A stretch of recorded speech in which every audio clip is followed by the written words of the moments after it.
Bonjour à vous. Aujourd'hui nous allons traiter d'un thème pour lequel vous venez souvent consulter en naturopathie et qui, je sais, pollue la vie de beaucoup d'entre vous, à savoir le sommeil, et surtout un sommeil de qualité, puisque vous êtes nombreux à connaître des troubles du sommeil, que vous ayez du mal à vous endormir, vous vous réveillez plusieurs fois dans la nuit, ou que vous réveillez une fois dans la nuit vers 3-4 heures du matin pour ne plus vous rendormir. Vous êtes assez nombreux à être le matin complètement fatigué, et ça dure toute la journée.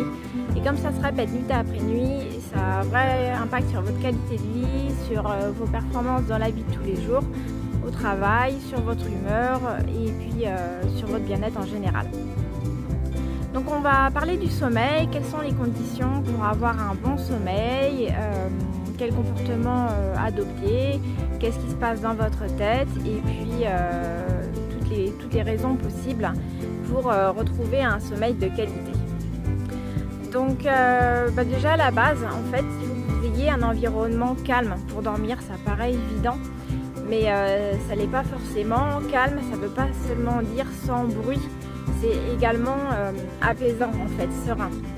Quand vous dormez, en fait, votre corps ne doit pas du tout être stimulé par des éléments extérieurs. Donc ces éléments peuvent être assez nombreux, on va voir lesquels. Alors par exemple, on sait que notre chambre doit être dans le noir, donc ça c'est vrai, mais on ne pense pas forcément aux petits bruits annexes qu'il peut y avoir dans la maison ou dans l'appartement et qui viennent parasiter. Ça peut être par exemple le lave-vaisselle qui va se mettre en route, que vous allez percevoir inconsciemment, qui va vous réveiller. Ça peut très bien être quelqu'un qui passe dans la rue, ça peut être des petites choses.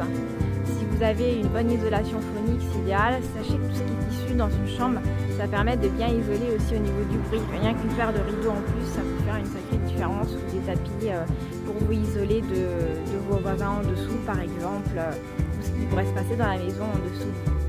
Alors sinon, c'est important d'avoir une literie de qualité, donc un bon matelas, avec un bon sommier, et même un surmatelas s'il faut. C'est important de tester son matelas avant et de vérifier au niveau du sommier, par exemple, tout ce qui est lattes, elles doivent être un peu bombées, elles ne doivent pas être plates, parce que rien qu'une mauvaise position qui vous oblige à vous tourner dans la nuit, à chercher une nouvelle position, ça peut vous réveiller. La température de la chambre également, elle ne doit pas être trop chaude. On a tendance à dormir dans des chambres beaucoup trop chaudes. En fait, une bonne température de chambre, c'est 18-19 degrés, grand maximum, puisque le corps il a besoin de se refroidir un petit peu pour pouvoir s'apaiser et passer en mode sommeil. En fait, si vous avez trop chaud, même si c'est pas une impression de trop chaud, vous n'arriverez pas à trouver le sommeil pour cette raison-là. Voilà. Également à toutes les sources lumineuses. C'est pas forcément le lampadaire de la rue qui filtre, ça peut être également les lumières des radios réveil. Ça ramène encore de la petite lumière. Et cette lumière-là qui va filtrer rien qu'à travers vos paupières, c'est aussi une source possible.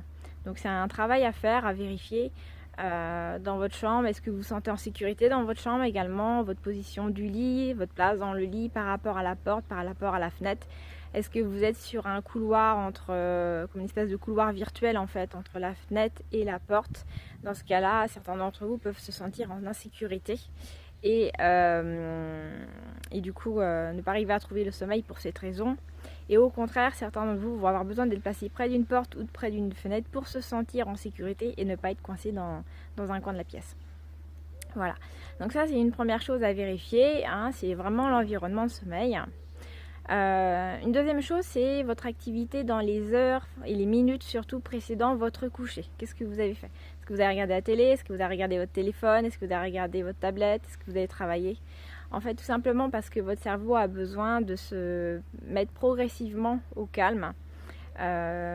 Et pour ça, tout ce qui est écran a tendance à exciter la glande pinéale, qui est une petite glande que nous avons à peu près dessous là au niveau du cerveau, et elle est excitée par la lumière que renvoient les écrans. Alors sur les téléphones portables et les tablettes, on a facilement des filtres de lumière bleue. Sur la télévision, c'est un petit peu compliqué, mais c'est vrai qu'idéalement, il faudrait éviter ces lumières-là dans les 2 heures précédant le coucher. Vous pouvez lire, c'est beaucoup plus efficace pour vous endormir. Évitez également tout ce qui est jeux mentaux, comme des mots fléchés, des mots croisés, du sudoku, parce que là encore, vous faites travailler votre mental et vous le maintenez en état d'alerte. De la même façon, et travailler ou étudier, c'est non plus pas l'idéal. Même si on dit que ça permet de bien retenir et d'être performant, oui c'est vrai, mais par contre votre cerveau il n'est pas du tout dans une phase de repos. Une chose aussi à vérifier, c'est votre alimentation du dîner. Il ne faut pas que ce soit trop lourd, parce que si c'est trop lourd, vous allez avoir du mal à la digérer, ça va être plus long, ça va demander un effort, et votre foie va travailler pour faire cet effort, pour dissoudre les graisses notamment. Et entre 3 et 5 heures du matin, si vous aviez une alimentation chargée, un dîner un peu chargé, eh bien vous allez vous réveiller entre 3 et 5 heures du matin. Les personnes qui se réveillent dans ces eaux-là systématiquement toutes les nuits, vous devez revoir l'alimentation de votre dîner. Donc c'est-à-dire manger majoritairement des légumes et puis éviter au maximum tout ce qui est féculent et tout ce qui est graisse, friture, sucre, qui va être beaucoup plus compliqué à digérer. Voilà, pour les protéines, il n'y a pas de problème. Et puis également la quantité d'eau que vous absorbez. On sait bien qu'il faut boire de l'eau au cours du repas, en avant le repas, surtout de préférence pour une meilleure digestion. Si vous buvez beaucoup d'eau pendant ou après le repas, vous allez noyer vos enzymes digestives, du coup ça va être plus compliqué pour elles de faire leur travail, ça va vous faire des ballonnements, ça va pas aider les choses. Donc bien boire de l'eau avant le repas.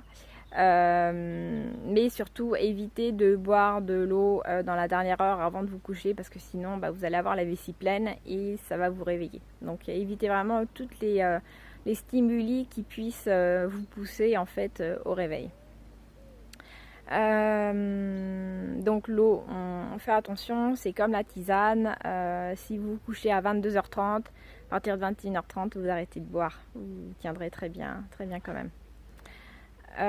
Sachant qu'une atmosphère de chambre trop chaude, par exemple, justement, pour y revenir peut vous donner soif dans la nuit et donc vous pousser à boire. Même chose, par rapport à tout ce qui est couette, il existe des couettes de saison, c'est pas pour rien, des couettes d'été, des couettes d'hiver, adaptées là aussi en fonction de la température extérieure. Et puis, une autre chose encore à faire attention, c'est vous. Qu'est-ce que vous avez dans la tête en ce moment? Qu'est-ce qui vous fait que vous seriez en train de ruminer, par exemple, et vous avez des projets, des soucis, des contrariétés. Ça peut être vu, par exemple, avec les fleurs de Bach ou la sophrologie. Il y a pas mal de méthodes pour libérer des émotions. En fleurs de Bach, ça va être le marronnier d'Inde rose et le blanc, le white chestnut. Alors le red chestnut, ça va être pour tout ce qui est préoccupation des autres, en fait, de ses proches, de sa famille, de s'inquiéter, voilà, pour ceux qu'on aime. Et le white chestnut, c'est vraiment tout ce qui est rumination mentale. À ceci, vous pouvez ajouter tout ce qui est les deux fleurs principales de la peur, Mimulus et Aspen. Mimulus, c'est tout ce qui est crainte bien identifiée. Par exemple, vous avez un examen tel jour, vous avez une convocation, voilà, vous avez une réunion qui vous angoisse un petit peu. Et puis Aspen, c'est tout ce qui est angoisse et peur diffuse, ce qui est non identifié en fait. Les angoisses un peu vagues qui surgissent surtout en fin de journée et la nuit. Donc avec ces quatre-là, déjà vous avez matière à vous alléger le mental, sachant que pour être vraiment bon en fleurs de Bach, il faut être très précis. Donc rien ne remplace la consultation avec un professionnel formé aux fleurs de Bach, comme je suis ou comme d'autres personnes le suivent également, pour vraiment mettre le doigt sur votre problème et ce qui vous empoisonne au quotidien. Essayez de ne pas avoir des choses négatives dans la tête au moment de vous endormir, c'est-à-dire ne vous faites pas le repeat de tous les événements négatifs que vous avez eu dans votre journée, parce que alors ça c'est une des pires choses à faire. Par contre vous pouvez faire l'inverse, c'est-à-dire la petite liste de tout ce que vous avez eu de positif dans la journée. Il y en a toujours. Ça peut être un sourire, ça peut être une rencontre, un petit message, vous avez vu quelque chose que vous avez trouvé joli, vous avez une conversation intéressante avec votre enfant, vous avez pu les chercher à l'école, vous avez mangé un dessert qui vous fait plaisir, voilà. Ça peut vraiment être des petites choses anodines, mais qui permettent d'amener beaucoup de positif dans la vie, beaucoup de joie pour vous endormir sur une pensée qui soit positive, une note agréable. Et puis, dernière chose, ça peut être aussi un déficit d'un neurotransmetteur du cerveau, c'est la mélatonine, qui est l'hormone du sommeil. On a plusieurs neurotransmetteurs au niveau du cerveau, dans tout le corps, et quand il y a un déficit de l'un, ça peut vraiment agir sur nos émotions, en fait, notre comportement. Et la mélatonine, ça régule vraiment l'humeur, mais aussi le sommeil, pour avoir un bon sommeil de qualité. Donc parfois une complémentation peut s'avérer nécessaire pour essayer, pour voir si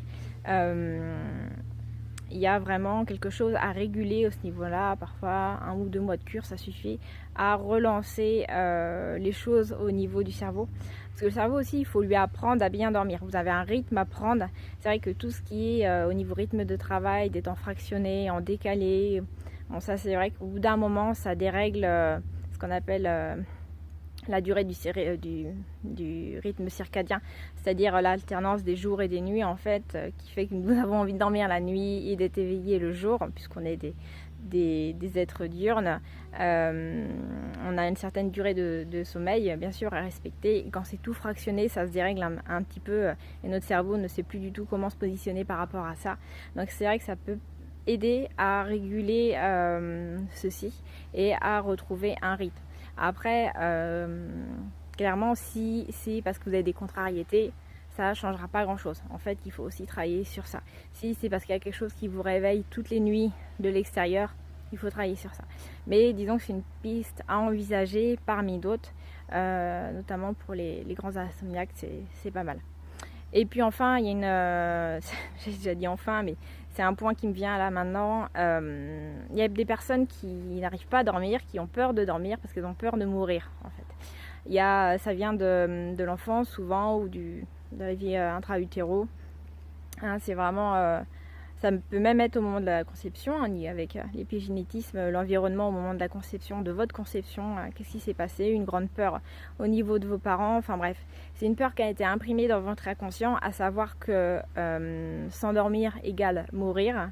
Et ça, c'est intéressant à creuser avec un thérapeute qui puisse vous accompagner là-dessus, que ce soit un psychologue, un hypnothérapeute ou un naturopathe. Hein. C'est vrai qu'on le fait tous, d'aller chercher vraiment dans les profondeurs de votre inconscient pour savoir qu'est-ce qui a pu vous induire ce comportement-là, et donc qui vous empêcherait vraiment à dormir. Voilà, sachant que on en a vraiment tous besoin de dormir, et ça signifie heureusement pas mourir. Donc sur ça, je vous souhaite de bons futurs sommeils de qualité. N'hésitez pas à me poser vos questions, à laisser vos commentaires sous la vidéo, hein, j'y répondrai avec grand plaisir. Et puis vous pouvez partager la vidéo bien sûr, hein, si vous estimez en avoir besoin ou juste pour le plaisir. Et abonnez-vous à ma chaîne, comme ça vous permettra d'être tenu au courant des dernières nouveautés. Je vous embrasse et puis je vous dis à la semaine prochaine pour une prochaine vidéo. À très bientôt.